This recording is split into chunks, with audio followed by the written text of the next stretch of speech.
जय श्री तो स्वागत है आपका हमारे चैनल आत्मा के सफर में। देखिए, भूल से अगर गलती से किसी के मुख से भगवान का नाम का उच्चारण हो जाता है तो उसका क्या परिणाम होता है, क्या फल मिलता है। देखिए, एक साधक का ऐसा कमेंट था कि हम कभी कभी जो भक्ति नहीं करते हैं, इस दिशा में नहीं, आध्यात्मिक मार्ग में चलते नहीं है, लेकिन फिर भी गलती से या फिर कभी ऐसी मौज मस्ती में मुख से कुछ नाम निकल जाता है, भगवान राम राम, जैसे उबासी लेते हुए राम राम राम, अंगड़ाई लेते हुए राम राम राम।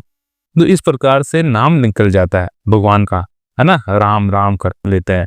तो अब इस चीज का क्या परिणाम मिलता है, क्या फल होता है इस चीज का। देखिए, एक बहुत विशेष घटना है, छोटी सी घटना है, मैं आपको सुनाता हूँ। इसका वर्णन पुराणों में भी हो चुका है, पुराणों में भी बहुत अच्छा वर्णन हुआ है। अब जो भगवान के भक्त है वे खास तौर पर इस विषय को आप जरूर सुने, और जो नहीं भी है, खास तौर पर जो नहीं है, इस दिशा में नहीं चलते, तो वो भी सुने कि इसका परिणाम क्या होता है और किस प्रकार से आगे बढ़ सकता है एक साधक अपने जीवन में, अगर ये धारणा कर ले कि हाँ, मुझे ये नाम लेते हुए ही अपने जीवन को बिताना है और इस जीवन का त्याग भी नाम लेते हुए करना है, तो उसका परिणाम क्या हो सकता है। अब सुने आप, एक बहुत ही अच्छी घटना है, छोटी सी घटना है। देखिए, क्या वर्णन आया है पुराणों में। देखिए, भगवान भोलेनाथ कुछ भी कार्य करते हैं या फिर कुछ पार्वती जी कुछ भी समस्या, पार्वती जी पर कुछ समस्या आन पड़ती है या फिर कुछ विचार पर वे डूब जाती है, तो उनसे वो बार बार पूछते हैं कि क्या बात हो गई, तुम इतना विस्मय में क्यों हो, इतना विचार क्यों कर रही हो, कोई चिंता है क्या, जैसे पूछते हैं उनको। तब वो पार्वती जी बताते हैं, पार्वती जी उनसे अपनी पीड़ा बताती, उनकी चिंता बताती कि ये विषय है, अब आगे क्या हो सकता है। तो भोलेनाथ बहुत ही अच्छा वर्णन करते हैं उस चीज का, ये वास्तविकता है, अर्थात प्रभु शिव बहुत अच्छा वर्णन करते हैं उनका। अब देखिए क्या घटना हुई है। एक बार इसी विषय में एक बात हो गई थी कि पार्वती जी कहती है कि क्या, हे भगवान, कि जो भक्त इस मार्ग में नहीं है, आप भगवान का नाम लेते नहीं है और कुछ याचना करते नहीं है, प्रार्थना करते नहीं है, साधना करते नहीं है, तो उनकी क्या गति होती है।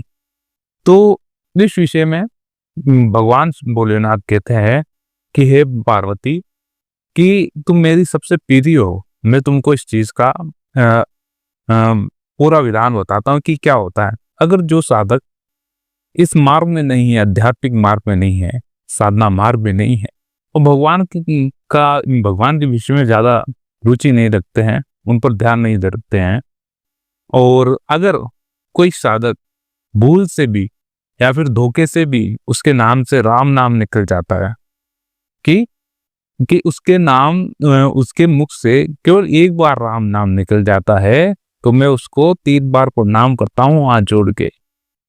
क्या कहते हैं यहाँ पर भोलेनाथ कि हे पार्वती, कि अगर कोई साधक या फिर कोई व्यक्ति भूल से भी, धोखे से भी भगवान राम का एक बार नाम ले लेता है भूल से, तो मैं यहाँ पर उसको 3 बार प्रणाम करता हूँ ऐसे साधक को, कि हाँ, उसने 3 बार लिया है, अर्थात उसकी गति का मार्ग बन गया, उसकी सदगति का मार्ग बन गया है। यहाँ पर ये भोलेनाथ माँ पार्वती से वर्णन कर रहे पुराणों में इसका उल्लेख है।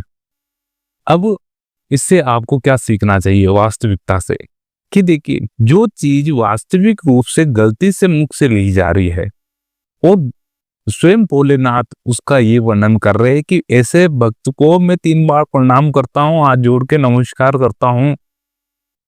तो सोचिए आप, अगर जान करके कोई साधक उस भगवान का नाम लेता है, उसका निरंतर जाप करता है, तो उसकी क्या गति होती होगी, क्या स्थान प्राप्त होता होगा, किस स्थिति में वह जाता होगा।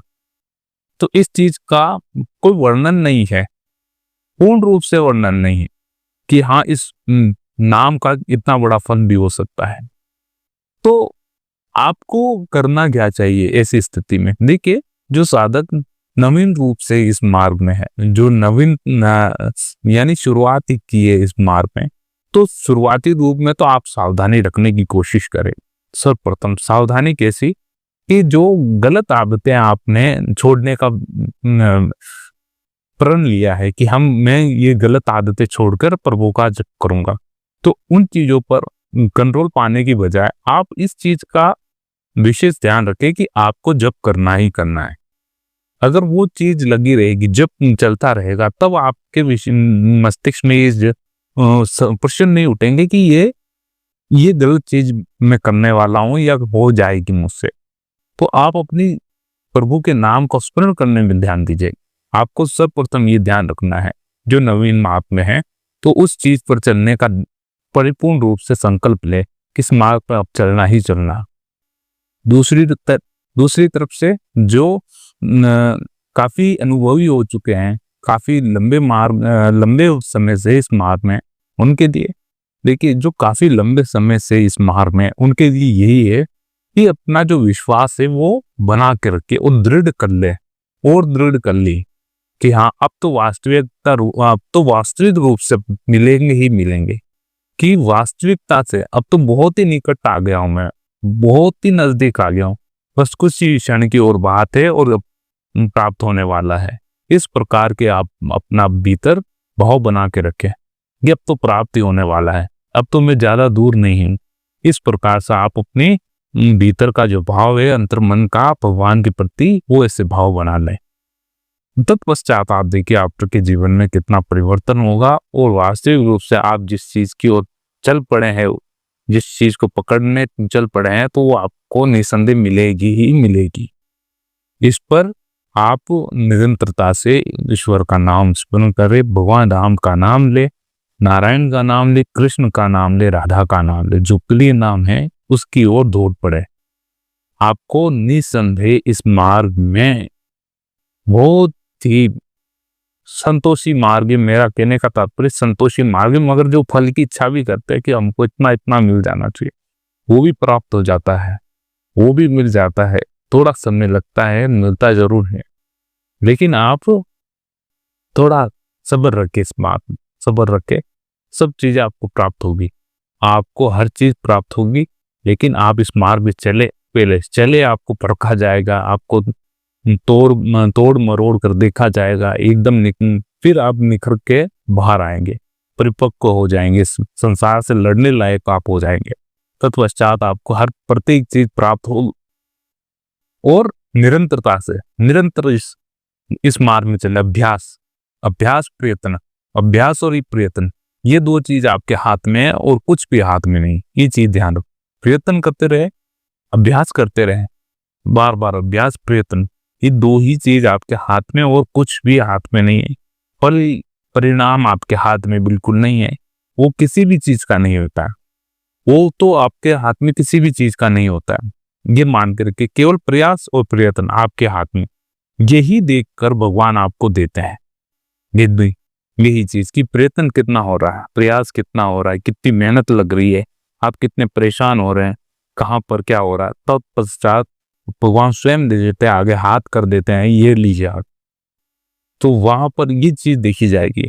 तो ये आप निसंदेह आप इस चीज का भय ना करें कि इस चीज पर, इस मार्ग पर कुछ ऐसा नहीं होने वाला, कुछ मिलने नहीं वाला, ऐसी तो बिल्कुल भी बात नहीं है। इसलिए इस मार्ग में निरंतरता से चले, वास्तविक रूप से आपको बहुत ही बड़ा परिणाम मिलेगा, जिसकी आप कल्पना नहीं कर सकते, बिल्कुल भी कल्पना नहीं कर सकते। सदगति का मार्ग है, सदगति का मार्ग मतलब उद्धार, कल्याण। इसलिए आपका इस विषय पर क्या विचार है, जरूर हमें कमेंट के माध्यम से बताएं। मिलते हैं आप पे अगली वीडियो में, जब तक के लिए जय श्री हरि, ओम नमो भगवते वासुदेवाय।